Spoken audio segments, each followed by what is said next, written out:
BJP के एक मंत्री हैं रघुराज सिंह, उन्होंने मुसलमानों को आतंकवादी बताया और ये कहा है कि मदरसों से ही आतंकवादी निकलते हैं।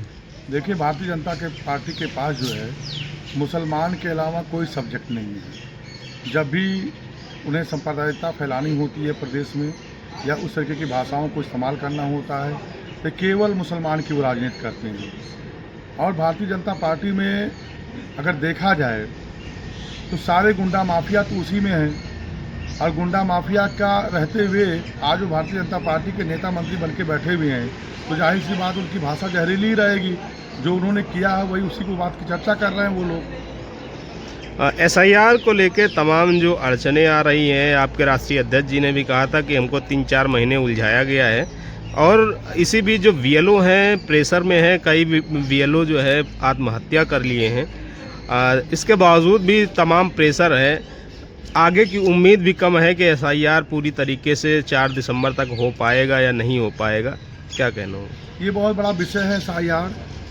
भारतीय जनता पार्टी की सरकार और इलेक्शन कमीशन ने ऐसे समय पर एसआईआर लाया है जिस समय में पूरे प्रदेश और देश का किसान खेती में व्यस्त है, और उसके सामने खेती को बचा पाना एक बहुत बड़ा चैलेंज है। क्योंकि लाइन में लग करके खाद, यूरिया, डाई, पोटास के लिए वो लगातार लाइनों में लग करके अपने खाद को बचाने के प्रयास में लगा रहता है।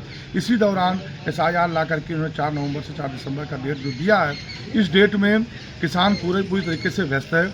और एसआईआर का अगर डेट नहीं बढ़ाया गया तो प्रदेश के सभी मतदाताओं का एसआईआर फार्म भर पाना बड़ा मुश्किल हो जाएगा। इसलिए मैंने भी मुख्य निर्वाचन अधिकारी उत्तर प्रदेश से मुलाकात करके कल ये मैंने रिक्वेस्ट किया है कि कम से कम 3 महीने की अवधि बढ़ाई जाए, और हम सबके नेता और समाजवादी पार्टी के राष्ट्रीय अध्यक्ष आदरणीय अखिलेश यादव जी ने भी कहा है कि 3 महीने का समय कम से कम मिले, तभी जाके प्रदेश में जो है सबका एसआईआर फार्म जमा किया जा सकता है।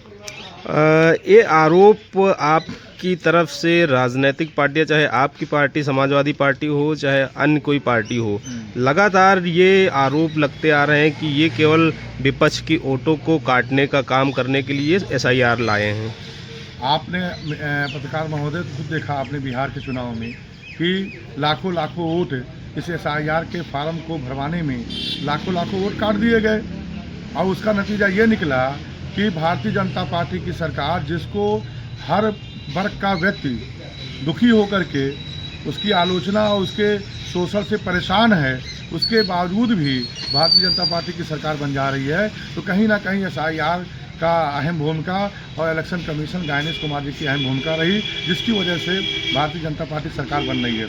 और यही उत्तर प्रदेश में भी करने का काम किया जा रहा है। सारा पीडीए का वोट काटने का प्रयास किया जा रहा है। मैं तमाम बूथों पे जा कर के मैंने देखा कि जो भी पीडीए वर्ग के वोटर हैं, मुसलमान हैं, यादव हैं, तमाम ऐसे लोग पीडीए से संबंधित हैं, उनके फॉर्म जो है कलेक्ट नहीं हो पा रहे हैं। और दूसरी एक सबसे बड़ी समस्या ये आ रही है कि अधिकांश विधानसभाओं में वोटर लिस्ट 2003 की ऑनलाइन फीडिंग में उपलब्ध नहीं हो पा रही है, जबकि चुनाव आयोग का जो आदेश निर्देश है कि 2003 की वोटर लिस्ट के आधार पर ही एसआईआर फार्म भरा जाएगा। अब जब वोटर लिस्ट ऑनलाइन उपलब्ध नहीं है तो बताइए कैसे भरा जाए, ये बहुत बड़ी समस्या है। दूसरी कि अगर बीएलओ और बीएलए के ऊपर ये जिस तरीके का हालात सरकार ने बना रखा है और चुनाव आयोग ने बना रखा है, आप देख रहे हैं लगातार सोशल मीडिया के माध्यम से देखने और सुनने को मिल रहा है कि फला बीएलओ ने जहर खा लिया, फला बीएलओ प्रताड़ित हो गया, फला। मैं तो खुद बूथों पे गया हूँ, बीएलओ का कहना ये है कि सर इतना दबाव बना दिया गया मेरे ऊपर कि मैं क्या करूँ।